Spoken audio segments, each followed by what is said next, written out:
Welcome to Digital Days Gaming. My name is Dave Hunt. This is a special episode with impressions for Tom Clancy's The Division 2 Warlords of New York, a new expansion just announced this week by The Division in partnership with Ubisoft, coming to PlayStation 4, PC, Xbox on March 3rd, and on Google Stadia eventually down the road. So, the Warlords of New York kicks off year 2 of The Division 2's storyline. As most of you that are maybe listening to this know, Division 2 is a game that obviously has a sequel. Division 1 was wildly successful in New York. Division 2 launched, and it was relatively successful at launch, and then it kind of fizzled out a little bit with their content plans. They released episodic content. Episode 3 is actually releasing right around the time that you're listening to this, and that's taking you to Coney Island, and it's actually leading into the story of... It's actually continuing the story of Division 2 and leading you into the base of Warlords of New York. Now, obviously I've called it Warlords of New York multiple times. So yes, we are going back to New York. The Division agents are going to southern Manhattan, lower Manhattan, and they are going to go on a manhunt for Aaron Keener. Aaron Keener, his name was floating around a little bit in Division 1. I don't remember too much of it, but he was an agent of the Division that has gone rogue after being left in the Dark Zone alone. He has also brought 4 additional agents with him. Those agents are his lieutenants, and those lieutenants are going to be what helps you find Keener. Keener is trying to release his bioterrorist weapon in New York, and there's a distress call, and we answer it from DC. Therefore, you will hunt these 4 rogue agents, manhunt style. And as you hunt them, you will actually get new skills from them. So, like, kind of going back to sort of like a Mega Man style thing, where you fight each agent, and then you get a new skill from the agent. Those skills are some returning ones from Division 1, Sticky Bomb, and some other cool new ones that they're using, like a decoy skill. And that will help to build out your end game agent that you're working on. They are increasing the level cap from 30 to 40, and therefore by doing so are giving players a little bit more of a chase, as well as it's also a great way for them to be able to incorporate new players into it. So right off the bat, if you have never played Division 2, that's okay. If what you saw today or what you're watching now interests you with the gameplay video that you're watching, or just listening to me talk about this, and you want to pick up Warlords of New York when it comes out, you can do so. And you can immediately become level 30 and then go and answer the call in New York. And you can actually use Division 1 visuals to create your character as well. Or if you've been playing the Division 2, or you played it and walked away from it, maybe you were like a level 18, you can again boost yourself up to level 30 by purchasing the content, and then play through the new narrative-driven campaign from level 30 to 40, and then when you hit level 40, that's when you'll start seeing more of your endgame style drops. Or again, if you've just been a player that's been playing regularly or here and there, and maybe you hit level 30 like myself, completed the campaign, but didn't really mess with the episodic content too much, you're level 30 and you can just kind of move on from there, and continue go to New York and continue your progression to level 40, and then again moving into endgame if you so choose. So that's a cool way for connecting hardcore players to new players. And then you can maybe even make a second character if you wanted to, and you'd already be at level 30, and you can do the 30 to 40 thing. So it's kind of a catch-up mechanic that a couple of these like live service games have tried to use, while still having the delicate balance of not making the last year of your work irrelevant, which they still kind of do, which is sucky, but at the same time, like, they have to realize that, everybody has to realize that these players need to, the barrier of entry needs to be removed. Destiny did it. Anthem's probably going to do it with whatever thing that they're working on. Any of these games that continuously build on a live service and releasing continuous paid expansions, that, requires that. So Warlords of New York obviously takes place 8 months after the outbreak. The Division, the crew is still searching for a cure or something to stop the virus from spreading. Like I mentioned before, it's the first brand new narrative-driven expansion for Division 2. It's a manhunt-themed expansion. Entering Lower Manhattan after a hurricane hits this former dark-zoned area, you're chasing Aaron Keener and his new bioweapon. And like I mentioned before, he's got 4 rogue agents on Keener's team. Each agent has their own backstory as to why they decided to turn away from the Division. You'll get 5 main missions in the game. There's going to be landmarks and epic battles in those missions as well. You get 8 side missions and control points. So there's 8 new side missions and 8 control points, all taking place in Lower Manhattan. And just typical to what we've had with the Division and Division 2, you get multiple safe houses to secure and build communities. The New York factions that we're used to from Division 1, they're returning in Division 2 with a little bit of a twist. And then the gameplay changes that they're incorporating. Have you been paying any attention to Division 2 over the last couple of months? They have been trying to streamline the process. They've been doing small patches to change things, and then Warlords of New York is the expansion where they're going to be like, here's all the gameplay changes we made, and we're rolling it out, and here's the new content and a new sandbox for you to mess with your powerful agent. So they've streamlined the stats on the gear and the weapons. They've eliminated gear score. It's just leveled gear that you get, and as you hit level cap, you'll start getting your legendaries and your exotics and your those things. So they removed the stat budget, and they're bringing god rolls to return. The goal is to have all of your loot be meaningful. And so many games, Destiny has said it, Anthem has said it, Division has said it, of where they want to make every drop impactful. Very few have actually succeeded on that. And I think based on at least what they're talking about, I didn't really get to see this, but what they're talking about with your ability of gear and the changes to the recalibration station in the game, of where if you get a chest piece to drop and it has a really good stat or talent on it, and when if you go to the recalibration station and you dismantle it, you can actually remove that stat or talent from the gear and store it in your stat library. And that's actually really cool, because then it means when you get another piece of gear that has something else on it and you want to, has a really good stat or talent on it, and it would really play well with the one that you just took off the other one, you can go to your stat library, I believe, and then remove that stat from your library and apply it to that other chest piece, to where you have your perfectly rolled chest piece to put on your build, for whether it's a skill build or a DPS build and any of those things. So having a stat library is something I don't really feel like a game has done yet before, and if they can execute this correctly, it could be a very big deal and a very much a game changer for end game content, of being able to build your player out. Now at the same time, there's that delicate balance of ruining the chase.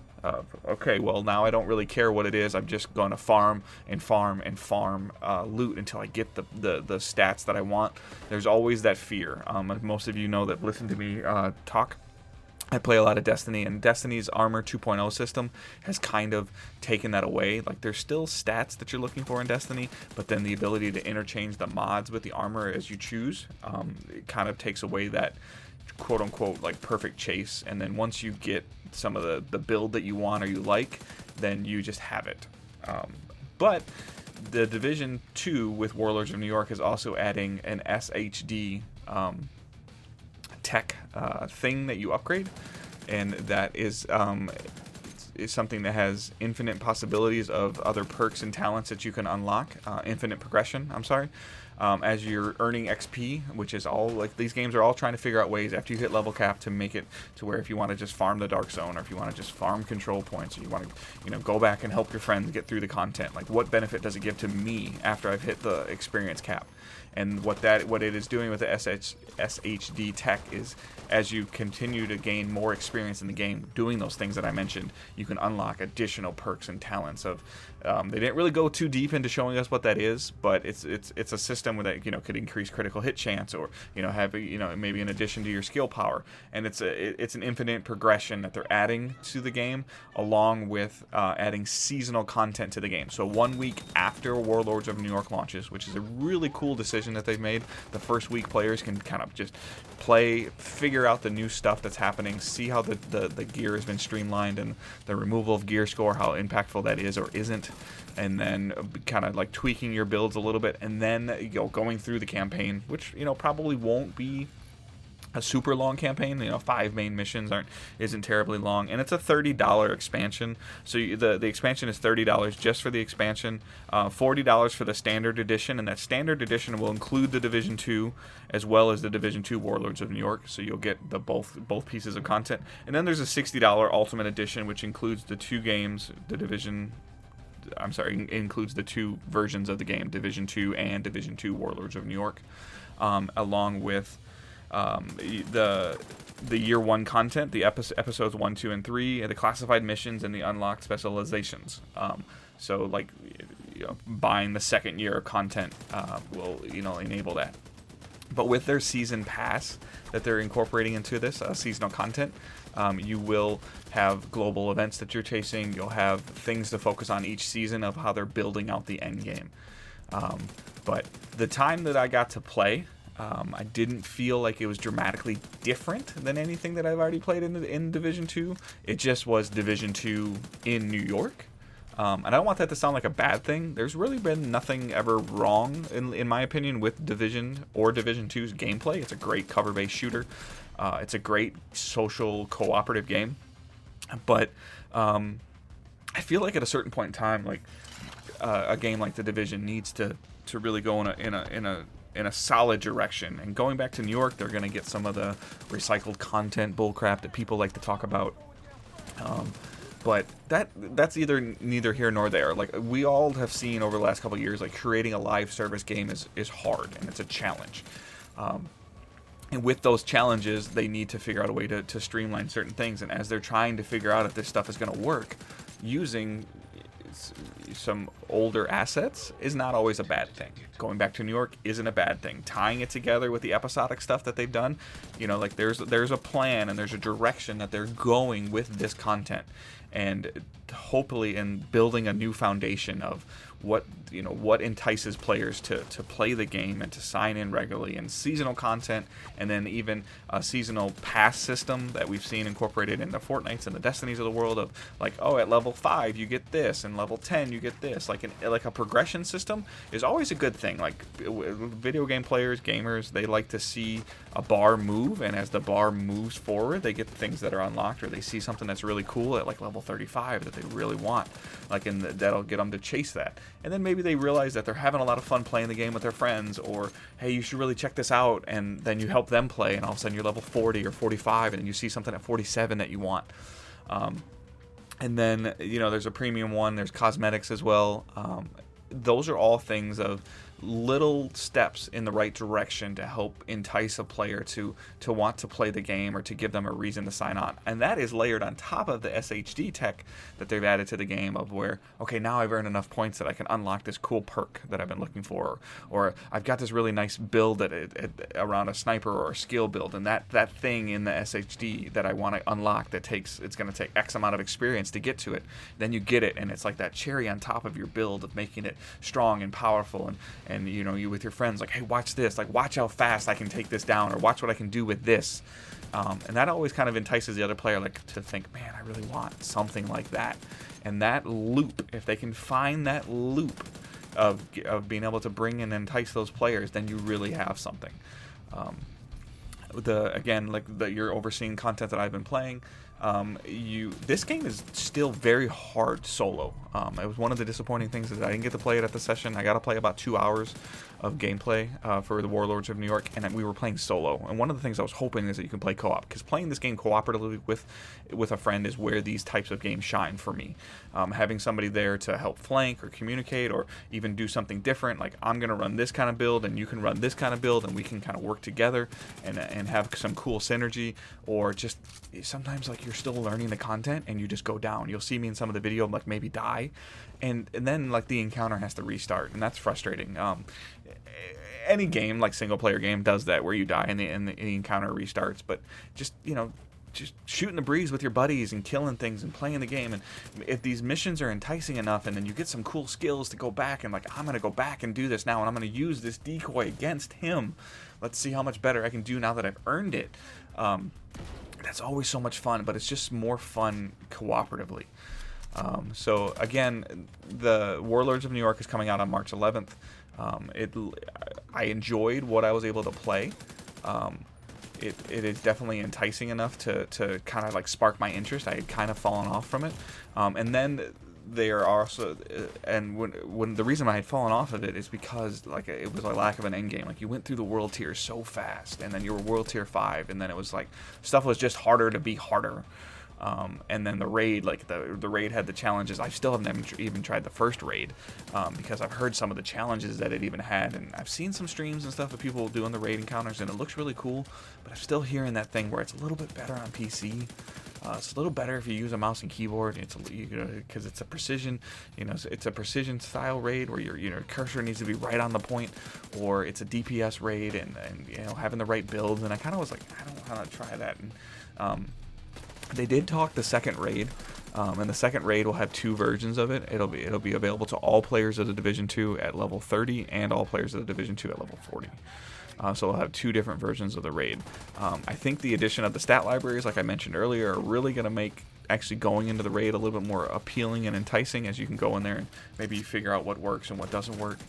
And then you can start making your builds and know what you need to chase. And building of the end game of like they're adding legendary modifiers to the end game. You'll have some end game stuff in New York, but at the same time they're not making DC irrelevant, which is really cool. What exactly they're doing to DC, they didn't really elaborate too much, but they also did talk to us about the Dark Zone, revitalizing the Dark Zone in DC, trying to bring some of the D1 feels back, focus on player-to-player interaction, and then you're streamlining how the Dark Zone works in terms of just in making it easier and a better understanding, because it seems like in Division 2 the players are just staying away from the Dark Zone. Like I didn't have any desire to go in there because I didn't really hear about anything great that was coming out of there. But the Dark Zone is now filled with more contaminated loot. So like they went this direction where not all the loot was contaminated, so once you got it, and that kind of took the appeal of the Dark Zone away. I never really went into the Dark Zone much in Division 1, and I don't really think I've gone in there at all in Division 2. Full disclosure that I've taken a long time off the Division 2, multiple months, pretty much since Digital Days Gaming launched. I really haven't played it much.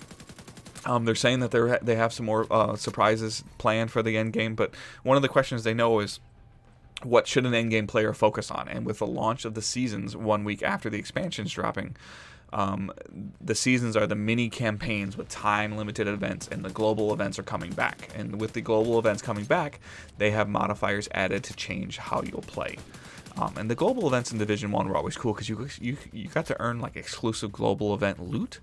And then with these going away, that fear of missing out is something that is relevant to these games, because if they can get players to come back in even just for a couple hours a week, or and then come back in the next 2 or 3 weeks when the next global event comes out, they're still getting you to play there, and then maybe the next thing will hook you and get you to continue to play more, or make you aware that there's going to be new content coming out. Like I mentioned, being able to have like a little bit of the D1 or the Division 1 visuals added back into the game. If you wanted to make a secondary character, you could use some of the Division 1 visuals, or you can just make your character into Division 2 visuals and move it up. The gameplay that you're watching was me playing in the Civic Center, and then I was also hunting one of the rogue agents, and that led me into the tombs. So you get to see some of the new area in New York that they've added. And like I mentioned, the solo content was challenging. These games shine when you're being played and when you're playing as a team, having a teammate being able to revive you and help you flank the enemies. But again, nothing felt dramatically different, and there's nothing wrong with that. It's just felt like more Division, which is a great thing. But I still feel like if you're launching new content that's kicking off the second year of Division 2, I was hoping for just a little bit more. The session that I got to play in San Francisco was not a very long session, and I only got to really dig into one mission. So there's still 4 other missions and the side missions. So I think the content for $30 is going to be there, and then is the seasonal content going to be there? That's going to be the big question. Can they deliver on seasonal content? And then obviously, what is their plan after the first season, or how long is the season going to last? Those weren't really things that they were talking about. But this expansion with the seasonal content coming and the small changes that they're making to the Dark Zone and updation, nice word, bud, updating of the Washington D.C. endgame things as well, and then the streamlining of the gear, removing gear score and adding the stat libraries. Like, these could all be things that could really help to continue to get that infinite loop going for the player. So there's so much stuff coming in with the streamlined gear and the shade tech, the SHD. I almost keep wanting to call it like an artifact, because Destiny added the artifact of where, like, as you got more XP, you unlock more perks, and this is very similar to that. The battle pass system of like where you can maybe unlock a mask or a cool jacket. Yes, those cosmetics still matter, those skins still matter to players, whether you're into them or not into them. Having that carrot on the stick of like, you're almost to this level, like, oh, and look what you get 10 more levels down, and look what you get 12 more levels down. That's exactly what this game needs, is a consistent reason to sign in and play the game. And like, if there's something in that season's pass that looks really cool that I want to strive to get, I'm gonna go get it. But then if I see something in the next season pass that maybe isn't as appealing to me, but it's more appealing to my friends, they might be able to convince me to play just to hang out with them. But like, maybe I'm not that worried about that hat. Maybe it's not a hat that I really care about. But major thank you to Ubisoft for flying me out to San Francisco, letting me and putting me in a hotel and letting me play the game. Digital Days Gaming is very early on, and them giving me the opportunity to do this and to cover this is a huge win. Again, full disclosure, like, they paid for my flight and my lodging and my food and the event and like even transportation around San Francisco. So like, huge thank you to Ubisoft. And I really hope that you guys check it out. If you have any questions, please just tweet at us at Digital Days Pod on Twitter. You can find us on Facebook, facebook.com/Digital Days Gaming. You can join our Facebook group. Just search Digital Days Gaming on Facebook. And then you can also, if you're watching this on YouTube, you can subscribe to the channel, please. Like, there's down in the description, I'll have links to everything I mentioned as well. And just let me know the gameplay, like what you guys thought. I know I'm not the best player, so yeah, there's some stuff with me dying in the game, but I really had a good time playing this game. Is it going to be long term enough? I don't know, but I really appreciate you guys taking the time to listen. I really appreciate you guys taking the time to watch. And again, like, just drop a subscription, leave a comment, ask me a question. I'll keep an eye on the YouTube comments, or tweet at us, and we'll keep an eye on that. You can also just tweet at me directly. My personal Twitter is @GoodDaveHunt. And thanks so much. And again, digitaldaysgaming.com for the weekly podcast. And this, if you're listening to this right when it releases within the week of the 11th, February 11th. On the 13th, my next episode of Digital Days Gaming should release, and I'll have more of a back and forth conversation with my co-host about the Division 2 and this content. So again, thank you guys so much for checking it out. Have a great week. Keep moving forward.